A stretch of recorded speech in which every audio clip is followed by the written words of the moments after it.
Hey guys, today we're going to be making a YouTube tutorial for our DSR Automotive Toyota Hilux N80 head units. So first of all, we'll show you what should be included in your package. So first of all, we've got the head unit here, 10-inch display, and we've got these cables over here.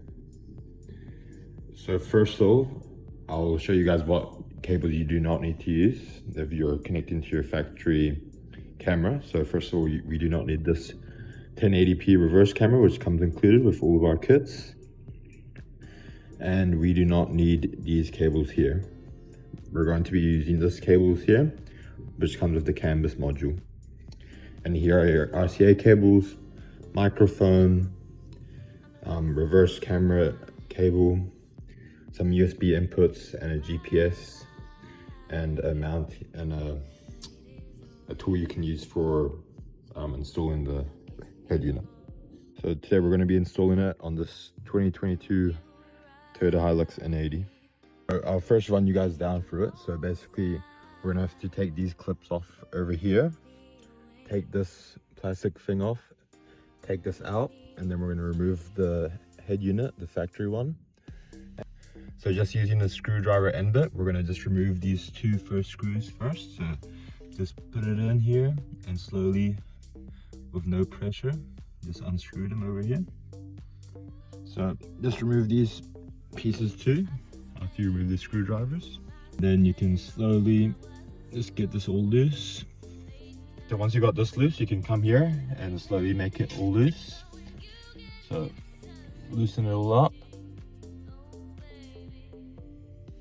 Last piece. Just, and then take that away. So now that that's off, you want to come to your passenger side and you want to open this over here, and this over here, and then you want to come here to your AC unit. So you just want to pry this loose out, and then just pop it out here, nice and loose. So you can just leave it like that.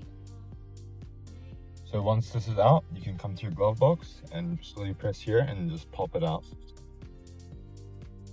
Now that that's off, you gotta come and take off these 4 screws over here, and just make sure, be careful that you don't drop the screw down in the car.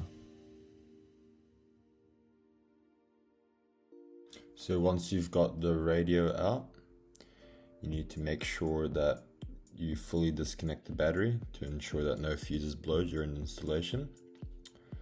And then we can begin unplugging the factory harness from the radio, as you can see here. And then now you'll be left with the factory harness here, and that's what we're going to be connecting our head unit harness to. So now you've got your factory head unit here, and then you got your DSR one here. So we're going to just transfer the components that we need onto this one. So we've got these yellow tabs here, just taking one off. So you just got to carefully, slowly pry them off, and then just transfer each of them onto the new head unit, just like this here. So you've also got to pry this one out here, and then just transfer it to the new head unit. So this is for the passenger airbag lights. And then you'll have all the pieces onto the new head unit and ready to put back into the car. So first thing we're going to connect here is this cable, which will allow you to retain your USB so it can continue working. So this connects into here.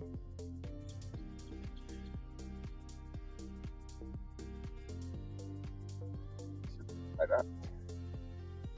And now here we've got our main wiring harness. So basically these are all plug and play. So, but you got to watch out because there's one of these plugs. 2 of these plugs are exactly the same, but only one of them are going to work to allow you to use your reverse camera and your steering wheel controls and stuff like that.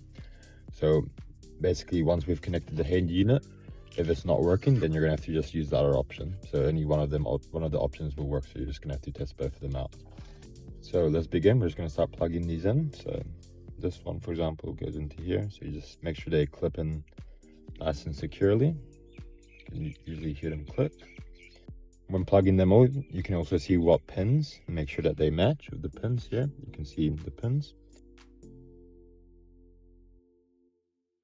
You want to hear them click like that. So I think to know which one it is out of these 2, you're going to have to look at these pins and look at this here. So you want to match it up with the one that has pins at this top corner on the right as well, so that it can match with this properly. So this should click in properly. There you go. So that's all connected, and that should be the correct one. But again, if it's not, if you connected it to this one by accident, just switch it over from this to this and it should work. So here's the canvas box. You're going to want to make sure you look at this number. This is also for any of your other car installs. You want to make sure that you take note of this canvas numbers over here. So if you want, just take a photo before you install everything. So if this canvas box, you want to connect this over here. Be careful when you connect it. Again, you want to make sure everything clicks and is nice and secure. Just like that. The unit's also going to come with this GPS receiver. You won't really need it because you can connect your phone, but you can connect it anyways. It can give you a speedometer of your car, of how fast you're going. So just screw that in here. So you want to make sure you plug this in. This is for your reverse camera. So you just plug this in over here. Make sure that locks in.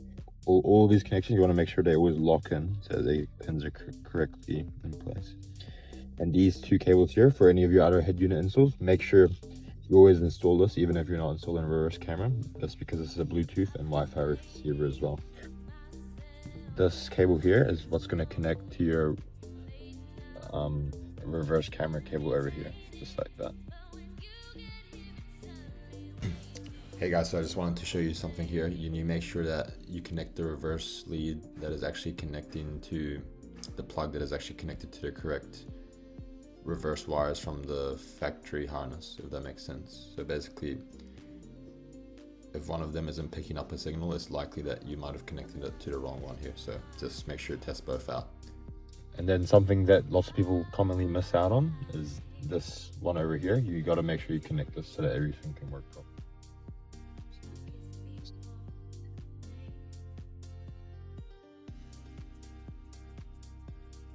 Just like that. Make sure everything clicks in properly. And here we've got the RCA cables. I think I said before that you didn't need them, but actually you do, so that you can get your fan to work on the head unit. So you just plug the RCA cables into here.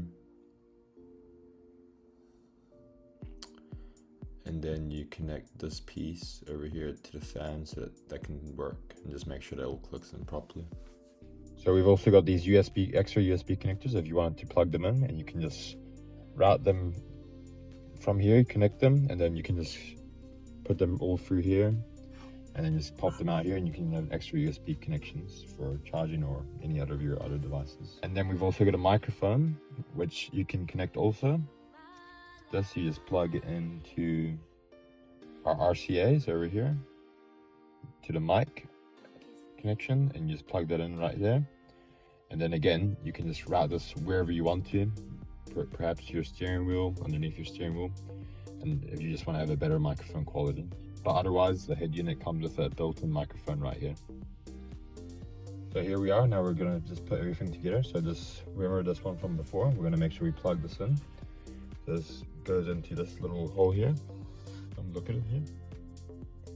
So make sure you plug this one into here.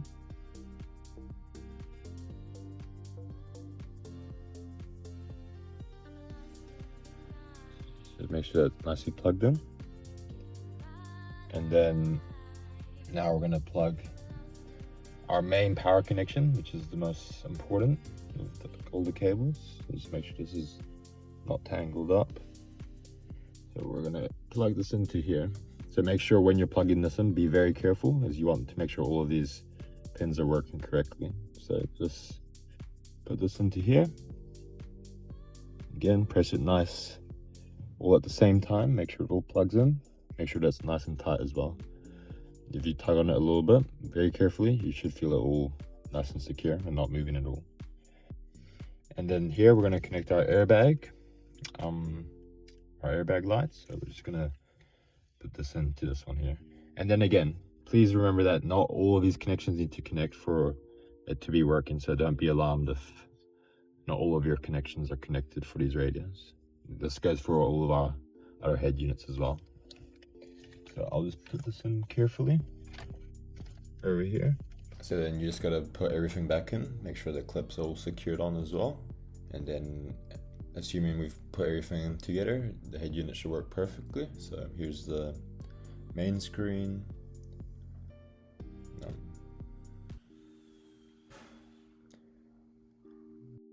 Is there steering wheel controls all working? You can pop everything back in as well for the AC. And then something else for the reverse camera, make sure you go hold onto your screen and then reach these other settings and make sure you go onto CVBS for it to work.